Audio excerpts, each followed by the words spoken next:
গুটি কয়েক উড়োজাহাজ কোম্পানির কাছে যেন জিম্মি বাংলাদেশি যাত্রীরা।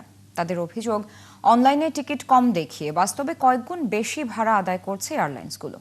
ট্রাভেল এজেন্সিগুলো বলছে, আকাশপথে বাংলাদেশি এয়ারলাইন্সের শক্ত অবস্থান না থাকায় এই সিন্ডিকেট নিয়ন্ত্রণ করছে বিদেশি কোম্পানিগুলো। যদিও তাদের দাবি, বাংলাদেশে জ্বালানি ও বিমানবন্দর খরচ বেশি, যার প্রভাব পড়ছে যাত্রীদের ভাড়ায়। জাহিদুল ইসলামের রিপোর্ট। বিদেশ ভ্রমণের অন্যতম মাধ্যম আকাশপথ। বাংলাদেশ থেকে যাত্রী পরিবহন করে ৩৫টি কোম্পানির উড়োজাহাজ। একজন যাত্রীর জন্য টিকিট খুঁজছেন ট্রাভেল এজেন্সির এই কর্মকর্তা। একই গন্তব্যে কয়েকটি কোম্পানির উড়োজাহাজের টিকিট মূল্য দেখিয়ে বললেন, ভাড়া অন্যান্য দেশের চেয়ে বেশি। ঢাকা থেকে জেদ্দা যখন আমরা টিকিট কাটবো,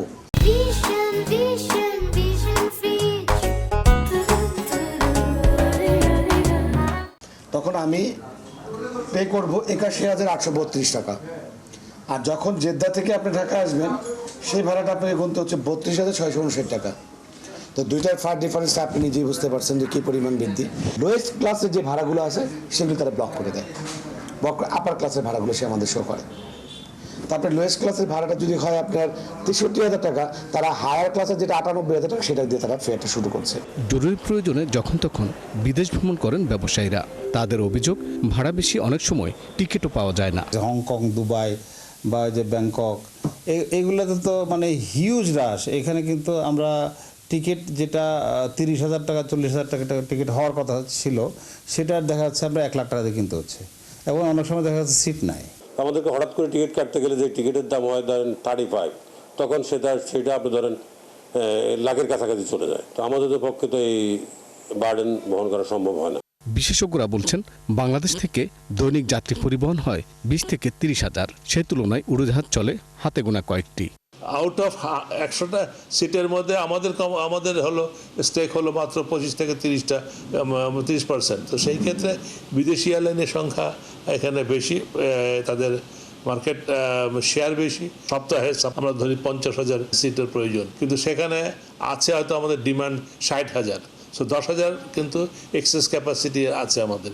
তো স্বাভাবিকভাবে মানুষ যখন বেশি করে টিকিট কাটতে যাবে, এয়ারলাইন তো তখন তাদের ফেয়ার বাড়িয়ে দিবে। দেশীয় বেসরকারি উড়োজাহাজ সংস্থার দাবি, জ্বালানি খরচ বেশি, বিমানবন্দর ব্যবহার ও টিকিটের উপর বিভিন্ন শুল্কের কারণে বাড়তি ভাড়া গুনতে হচ্ছে যাত্রীদের।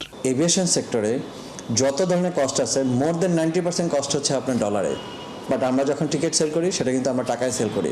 এখানে টাকার ডিভ্যালুয়েশনটা একটা বড় ফ্যাক্টর হয়ে কাজ করছে। ডেভেলপমেন্ট ট্যাক্স বলেন, সিকিউরিটি ট্যাক্স বলেন, এম্বার্কেশন ফি, এয়ারপোর্ট ট্যাক্স, সমস্ত কিছুই তো আমার ফেয়ারের সাথে ইনভলভ। যে কোনো রুটের অপারেশন কস্টের মোর দেন 40% হচ্ছে জেট ফুয়েল প্রাইস।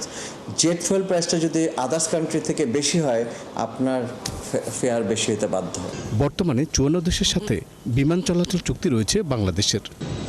দেশীয় উড়োজাহাজের সক্ষমতা কম, তাই আকাশপথে বাংলাদেশি যাত্রীদের বেশিরভাগই পরিবহন করছে বিদেশি উড়োজাহাজগুলো। অভিযোগ রয়েছে মনগড়া ভাড়া আদায়ের। বিশ্লেষকরা বলছেন, এ থেকে উত্তরণে বিমানবন্দর পরিচালনা খরচ কমাতে হবে এবং সেবার মান বাড়াতে হবে আন্তর্জাতিক মানের। তাহলে বেশি সংখ্যক বিদেশি উড়োজাহাজ বাংলাদেশে আসবে এবং যাত্রীরাও প্রতিযোগিতামূলক কম দামে টিকিট কিনে ভ্রমণ করতে পারবেন। জাহিদুল ইসলাম, ৭১, ঢাকা।